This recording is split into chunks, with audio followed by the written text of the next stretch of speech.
এই মুহূর্তে ভারতে পলাতক আছেন বা নির্বাসিত আছেন সাবেক প্রধানমন্ত্রী শেখ হাসিনা।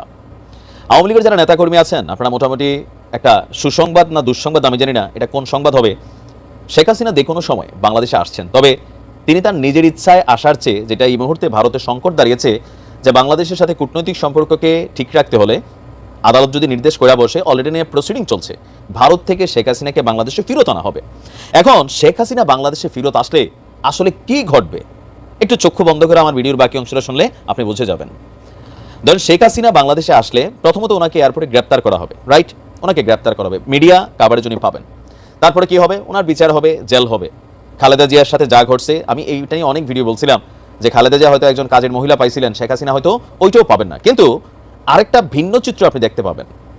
ডক্টর মোহাম্মদ ইউনূসের যে সরকার, এই সরকারের এথিক্স কোনটা? যারা অপরাধী তাদের বিচার হবে, যারা অন্যায়কারী লুটেরা তাদের বিচার হবে। তো আওয়ামী লীগের শাসনামলে বাংলাদেশে মার্চের ভোটে আওয়ামী লীগের প্রায় নিয়ার অ্যাবাউট 40% সমর্থন আছে। এই সমর্থকদের মধ্যে লুটপাটকারী শ্রেণীর সংখ্যা আপনি পাবেন বড় জোরে 40-এর মধ্যে 3% যারা লুটপাট করছে, দুর্নীতি করছে। কিন্তু বাকি 37% মানুষ এখনো কিন্তু বাংলাদেশে আছে, তারা ঘাপটি মাইরা আছে অথবা নেতৃত্ব শূন্য অবস্থায় সামনে আসতে চাচ্ছে না বা একত্রিত হতে পারছে না। এখনো আওয়ামী লীগ যদি একত্রিত হয়, এটা কিন্তু একটা টেনশনেবল ফোর্স, টেনশন হওয়ারই বিষয়। কারণ টাকা আছে, ক্ষমতাটা এখনো আছে, আর যা ঘটছে বাংলাদেশে ভিতরে গোস্বা আছে, জিদ আসে। আবার ইতিহাস বলে বারবার যে রাজপথের আন্দোলনে বিরোধী দল হিসেবে যখন আওয়ামী লীগ থাকে, তখন আওয়ামী লীগের মতন সুপার পাওয়ার এদেশের রাজনৈতিক ইতিহাসে খুব কম দলই প্রকাশ করতে পারছে।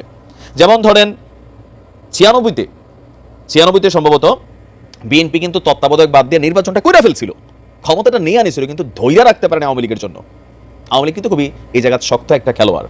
আবার আওয়ামী লীগ যখন তত্ত্বাবধায়ক সরকার এস্টাবলিশ করে ফেললো বাদ দিয়া নির্বাচন, বিএনপি কিন্তু ওইখানে ওইভাবে আওয়ামী লীগরে পতন করাইতে পারে নাই। যে কোনো কারণে হোক, খেলাতে আসে কোনটা? জয় বিজয়। তো এখন যদি শেখ হাসিনা বাংলাদেশে আসেন, তিনি যদি জেলেও থাকেন, ওনারা তার ফাঁসি দিয়ে দিবে না, এটা হবেও না। জেল হবে, ডিভিশনগত সুবিধা পাবেন। ডিভিশনগত সুবিধা তো বোঝেনি। অনেকে মনে করেন যে ওনার রিমান্ড হবে, অনেক থেরাপি টেরাপি, এগুলা ভুল। যারা এই লেভেলের, আইন সবার জন্য সমান না, আমাদের মন্ত্রী এমপিরাও কিন্তু আলাদা ডিভিশন পায়, মানে জেলের মধ্যে একটা সুন্দর রুম থাকে, সেখানে তারা ভালো ভালো খায়, কম বেশি আর কি।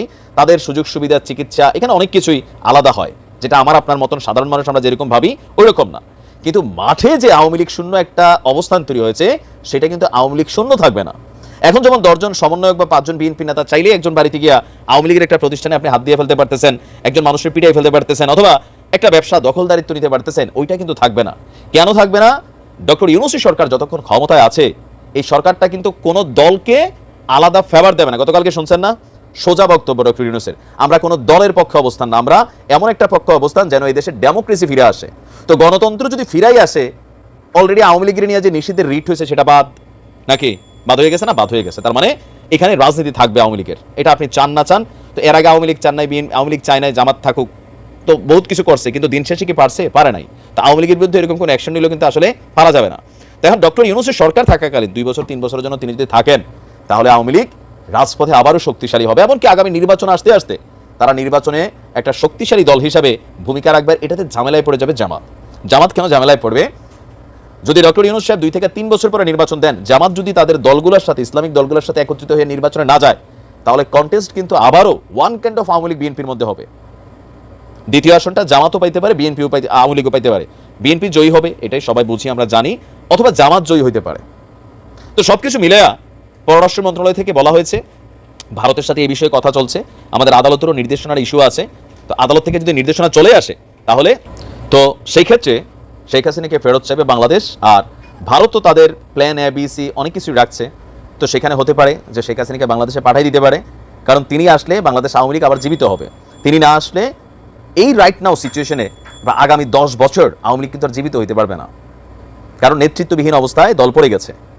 আর আওয়ামী লীগের মোটামুটি ওয়ান ম্যান শুয়ে নিয়ে গিয়ে, মানে লাস্ট কয়েকটা বছর ছিল যে সকল কিছুই সাবেক প্রধানমন্ত্রী ওনার নির্দেশেই হইতো, স্থানীয়ভাবে লোকাল নেতা তৈরি হয় নাই। তবে যারা আওয়ামী লীগের মধ্যে লুটপাট করছে, দুর্নীতি করছে, অন্যায় অত্যাচার, রাহাজানি, ছিনতাই, খুন যাই করছে, প্রত্যেকের কিন্তু বিচার হবে, এটা মাথায় রেখে ইউনূস সাহেব এই বিচারটা করবে, এটাতে ভুল নাই। তো দেখা যাক আসলে ফাইনালে কোন দিকে সিদ্ধান্ত যায়। তবে শেখ হাসিনার বাংলাদেশে আসার সম্ভাবনাই বেশি। ভালো থাকুন, আসসালামু আলাইকুম।